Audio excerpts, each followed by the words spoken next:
கிச்சனில் பன்னீர் பட்டர் மசாலா எப்படி பண்ணுறது பார்க்கலாம் வாங்க. அதுக்கு தேவையான பொருட்கள் 200 கிராம் பன்னீருங்க, கேஷ்யூ நட் பேஸ்ட்டு, ஆனியன் பேஸ்ட்டுங்க, டொமேட்டோ பியூரிங்க, பட்டரு, ஜிஞ்சர் கார்லிக் பேஸ்ட்டு, கொஞ்சம் ஸ்பைசஸ் வச்சுருக்குறாங்க.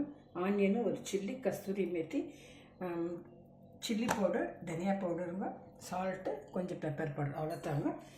எப்படி செய்யுதுன்னு பார்க்கலாம் வாங்க. கொஞ்சம் பட்டர் போட்டுக்கலாங்க.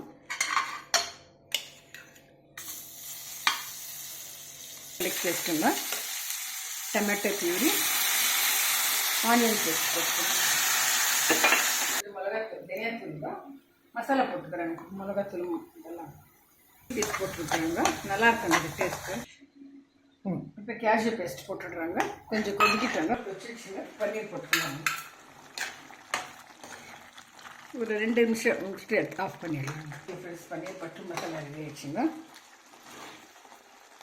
பன்னீர் பட்டர் மசாலா ரெடி ஆகிடுச்சு ஃப்ரெண்ட்ஸ். சப்பாத்தி, தோசைக்கு, பரோட்டாக்கெல்லாம் நல்லா இருக்குங்க. தேங்க்யூ ஃபார் வாட்சிங் ஃப்ரெண்ட்ஸ். நீங்களும் ட்ரை பண்ணுங்கள் ஃப்ரெண்ட்ஸ்.